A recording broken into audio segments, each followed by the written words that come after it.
A tiny Japanese car with a gas engine just crashed the electric party. Why now? Why this car? And why does it matter far beyond Japan? To see it, we need to start where this story actually began. Right after World War II, Japan had a problem that sounds simple but shaped everything that came later. Streets were narrow, cities were dense, money was tight, people needed cars, but not big ones. In 1949, the government wrote a special rulebook for small cars. They called them K-cars. K is short for Keigerosha, which means light automobile. The idea was clear. Keep them tiny, keep them cheap, make them easy to own in crowded cities. The deal was strict. A K-car had to fit inside small limits. Today, those limits mean a length under 3.4 meters, a width under 1.48 meters, and an engine no bigger than 660 cubic centimeters. Power is capped too at about 64 horsepower. In return, owners get lower taxes and cheaper insurance. In many places, the parking rules are easier. In short, if you live in a tight neighborhood, a K-car is less hassle, less cost, and more peace of mind. As Japan rebuilt, these cars took over the streets. Companies like Suzuki, Daihatsu, Honda, Nissan, and Mitsubishi turned the tiny format into a science. They used every inch. Tall roofs for headroom, sliding doors that open in tight spaces, seats that fold flat like puzzle pieces, little cubbies for bags, umbrellas, and tissues. If you've ever tried to park a big SUV in a Tokyo alley, you get it. A K-car is not cute by accident, it's the right tool for the job. Now jump forward to the 2010 S. The world falls in love with electric cars. Tesla shows what fast, fun, long-range EVs can do. Cities everywhere push for clean air. China builds EVs at lightning speed. Europe bans future gas car sales. The story seems set. Batteries win, gas loses, but Japan is different.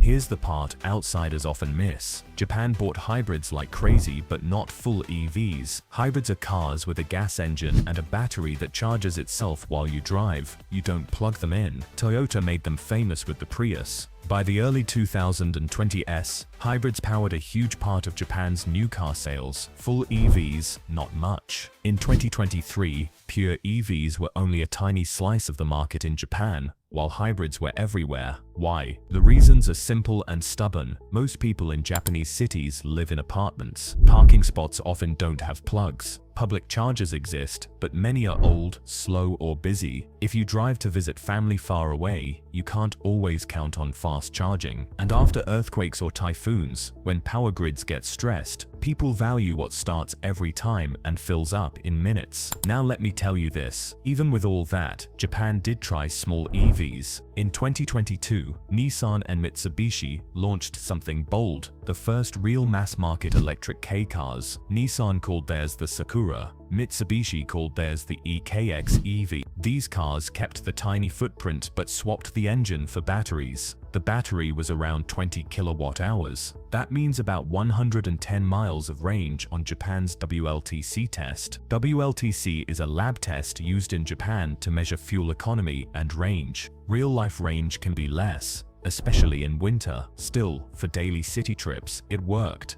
People liked them, not everyone, but enough to make a statement. Sales passed many expectations in the first year, helped by government subsidies that cut the price. They were quiet, smooth, and cheap to run. They came loaded with safety features like automatic emergency braking, lane warnings, and 360-degree cameras that make tight parking feel like a video game. In downtown Sapporo or Yokohama, a Sakura made sense. But it gets crazier. While headlines outside Japan focused on EVs, K-cars with small gas engines kept dominating the road. Every year, the best-selling car in Japan was often a K. Honda's N-Box, a K. Suzuki's Spacia, a K. Daihatsu's Tanto, a K. These cars got better tech too. They added mild hybrid systems. A mild hybrid is simple. A small electric motor helps the gas engine start and gives a tiny boost when the car moves off. It saves fuel in traffic without needing a plug. Mitsubishi read this mood better than most. They had their own K-pairs with Nissan. The Mitsubishi EK series shared a lot under the skin with Nissan's models. But in 2023, Mitsubishi pulled a move that said, "We know our people." They launched the Delica Mini. It looked like a tiny adventure van, boxy, tall, chunky fenders, a face like a little off-roader. It had sliding doors for families, roof rails for weekend trips, and a mild hybrid 660cc engine. Think about that. This is a K car shaped like a mini SUV, with city-friendly footprint and do-it-all vibes. The market went nuts. Dealers ran wait lists. For a lot of buyers, it hit a sweet spot. It felt fun and tough, but still handled the school run and the grocery dash. It may not be fast. K cars are limited to about 64 horsepower. 0 to 60 miles per hour takes patience. But in city traffic, that's not the point. The Delica Mini lives where most people drive. 0 to 40 miles per hour. Lots of stops, lots of tight streets, lots of curbs with no room to spare. And here's where it gets wild. While the rest of the world argued about charging curves and battery chemistry, Mitsubishi doubled down on the basics. They leaned into the one place EVs still struggle: universal, no drama convenience. A gas tank you can fill anywhere, a car you can service at any corner shop. A price that beats most EVs by a margin you can feel. To see the gap, put some numbers on the table. A modern K with a 660cc engine and a mild hybrid can hit around 23 to 25 kilometers per liter on Japan's WLTC test. That's roughly 54 to 59 miles per gallon in US terms. If you've seen American compact cars that get around 30 to 35 miles per gallon, this is almost double. A Suzuki Spacia can reach around 59. A Honda N-Box often lands around the mid-50s. Mitsubishi's own K models are in that same band if you drive them the way most owners do: stop and go, short hops, lots of idling time saved by stop-start. Now lineup costs. Gas K cars usually start around 1.5 to 2.0 million yen in Japan, depending on trim. That's about 10 to 13,000 US dollars, give or take, depending on exchange rates. Electric K cars like the Nissan Sakura and Mitsubishi EKX EV can cost a lot more before subsidies, sometimes closer to 2.3 to just under 3 million yen. Subsidies can bring that down, but those payments can change year to year. For many families, the math is simple. The Gas K is cheaper now, easier to refuel, and still very efficient. But wait, this next part changes everything. In the middle of the EV surge, Mitsubishi chose not to drop its petrol K playbook. Instead, it sharpened it. Engineers put in smarter engines that squeeze more from every drop. They use things like cooled exhaust gas recirculation. That is a way to reuse part of the exhaust to cut heat and save fuel. They use a compact turbo on some versions to give small engines more low-end pull. They tune the gearboxes. Most K cars use CVTs, which are gearboxes that change ratios smoothly, without steps. Tuned right, a CVT can keep the engine in the sweet spot where it uses less fuel but still moves you along. The result is a simple, tough package that feels more advanced than it looks. Step inside a modern Mitsubishi K and it doesn't feel cheap. You get a clean dash, a clear screen, Apple CarPlay and Android Auto in many trims, and those little touches that make daily life nice. There are hooks for grocery bags so they don't roll around, tray tables for kids, sliding doors that won't dent the car next to you, and a 360-degree camera that makes backing into a tight spot feel easy. The safety gear is no joke either. Automatic emergency braking watches for cars and pedestrians. Lane alerts nudge you back if you drift. Some trims even offer adaptive cruise control for highway stretches. If you live outside Japan, you might ask, why do these cars matter? Because K cars are not just a niche. In many years, they are around a third of all new cars sold in Japan. They are the backbone of daily life there. If people who could go EV keep choosing gas K cars, it sends a message. It says cost, convenience, and fit for purpose still matter more than the latest tech headline. That message travels. Let's be clear though, EVs have real strengths. If you can charge at home, an EV is a dream. You start every day with a full tank. City driving is smooth and silent. Maintenance can be lower because there are fewer moving parts. And even a small EVK has strong torque from a standstill, which makes it feel zippy in town. The Nissan Sakura's motor makes around 47 kilowatts, which is about 63 horsepower, but it delivers 195 Newton meters of torque right away. For stoplights, that feels great. So why is a gas case such a headache for EV makers? Because it pries open the one gap EVs haven't sealed: universal ease. If you take a long trip in Japan across rural areas, fast chargers may be sparse. Some work, some don't. Some are slow. Even when they work well, you might wait 30 to 40 minutes to go from 10% to 80% on a small EV battery. Gas takes 3 minutes, and if you store a car for weeks, a gas K will usually start. An EV with a 12-volt battery issue can be more complicated. These details are boring in tech slides but huge in real life. But what if I told you the bigger twist is not EV versus gas, but EVs plus gas plus hybrids side by side? Japan is already running that blend. Hybrids rule local sales. Gas case fill the cities and countryside. EV case add a silent option for urban families. Mitsubishi's move to launch another petrol K in the mid-2020s didn't kill EVs. It just reminded everyone that simple counts and that the pie is big enough for choices. Let's talk performance in plain terms. A K car will not win a drag race.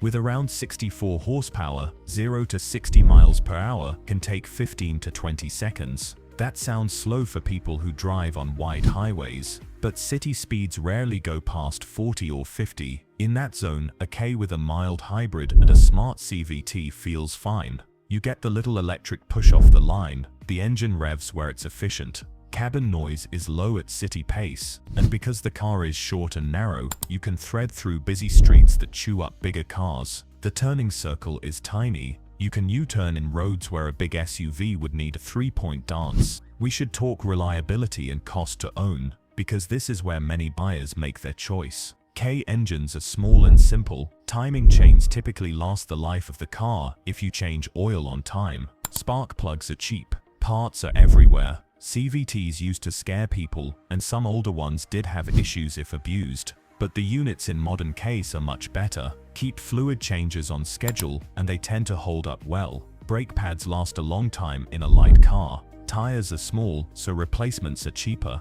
Insurance is lower, and the cars sip fuel. It adds up. On the EV side, battery life is the big question people ask. The truth is, batteries have been lasting longer than many feared. Most EVs carry an 8-year around 160,000 kilometer battery warranty. Degradation is real, but not the cliff some TikToks suggest. That said, replacing a battery out of warranty can be expensive. For a K EV with a smaller pack, the bill is not as wild as a big luxury EV, but it's still not pocket change. And if you don't have home charging, the daily convenience drops. Let's bring prices to earth with a simple example. You can find a new gas K in Japan for roughly 1.6 million yen. That's about $12,000 around recent rates. A family-friendly trim with sliding doors and safety tech may push that to around 1.9 million yen. A comparable electric K may sit over 2.3 million yen before subsidies.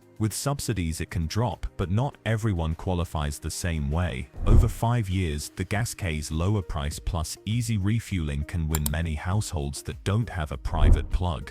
And then there's design. Mitsubishi's recent K designs learned a trick from their own history. The name Delica goes back decades as a tough go-anywhere van. The Delica Mini taps that memory while staying a K. That's clever. It tells buyers, this isn't a plain box. It has character. Inside, the car is full of smart stuff. Cup holders that fold out where you need them. Under-seat storage for the things that always roll around. Rear seats that slide and recline, so kids stop kicking the front. USB ports for phones. The basics feel well thought through. You don't need to read a manual to use a door. And when you fold the seats, the floor is almost flat. You can load a stroller, a bike, or a week of groceries easily. If you've walked through an IKEA with a small car, this matters. You learn which boxes fit, and a K makes more fit than you expect. Now, how does this tie back to Tesla and a broader EV push? Tesla is not trying to sell case in Japan. They sell larger cars, mostly premium, with long range.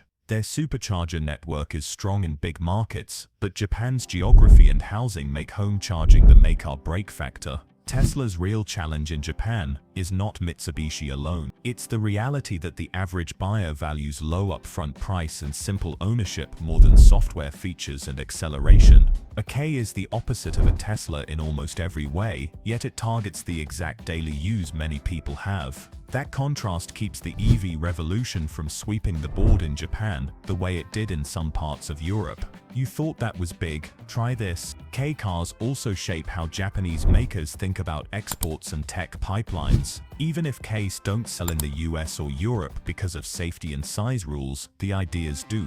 Packaging, efficiency, mild hybrid systems, advanced safety in small cars. These ideas move up into bigger cars that do sell overseas. So when Mitsubishi proves that a smart, efficient gas K can still win hearts in 2026, they are not just selling a car, they are refining a playbook. That playbook can show up in crossovers and small SUVs around the world. There's also a risk angle that few talk about. In 2011, after the earthquake and tsunami, Japan's power grid took massive hits. People who had cars with power outlets used them to run lights and charge phones. That made some folks more open to EVs later, because many EVs can power a home with the right adapter.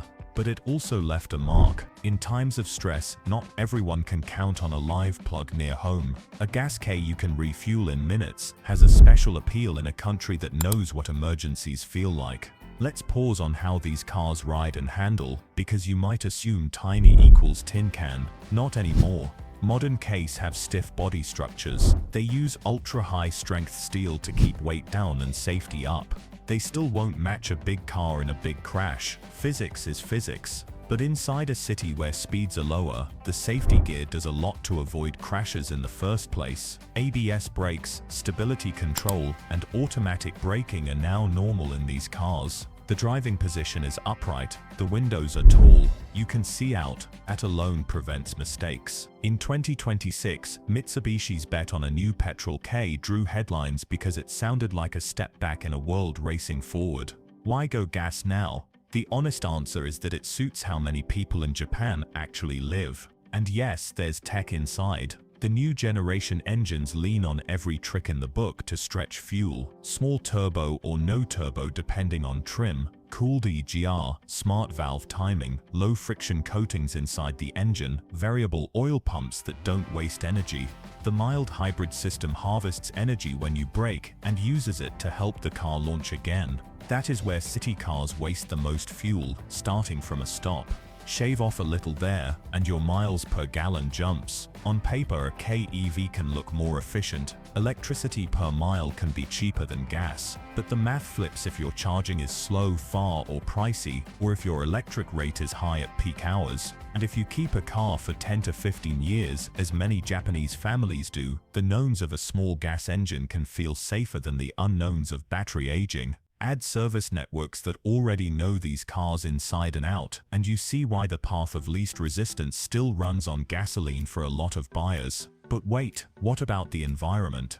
That question is fair. Ks help one way by using less material and space. They also burn less fuel than bigger cars, but they still burn fuel. EVs cut tailpipe emissions to zero, and that matters in cities. The bigger picture depends on how clean the grid is. Japan's electricity mix still has a lot of fossil fuels in it. As that grid gets greener, EVs get cleaner. That is why you will see both paths carry on. The smart bet is not either or, it's both for now, shifting over time. So does a petrol K truly disrupt EVs? Not in the way a headline makes it sound. It disrupts the story that EVs are the only story. It reminds us that people choose cars the same way they choose shoes. They pick what fits their life, their budget, and their streets. In Japan, that is often a tall, boxy, easy-to-park K with features that feel a class above its price. And here's the kicker that keeps EV makers up at night. When a company like Mitsubishi ships a small gas car with good tech, high safety, and around 55 to 60 miles per gallon in city use, it resets the value curve. It forces EV makers to either cut price, boost real-world convenience, or both. If charging gets faster, cheaper, and everywhere, the balance could swing. If not, the K keeps winning at home. But wait, this next part changes everything. The export question is moving. K cars, as they are, can't sell in most countries. They don't meet size and crash rules. But the world is urbanizing. Cities in Europe, India, Southeast Asia, and even parts of North America are feeling the same squeeze Japan felt in the 1950s. Small, practical, cheap, and easy will sell. We're already seeing micro EVs in China, like the Wuling Mini EV, take off by offering enough range and super low price. Don't be surprised if makers outside Japan copy parts of the K formula, maybe not the engine size, but the footprint, the sliding doors, the packaging, the price discipline. Back to Mitsubishi.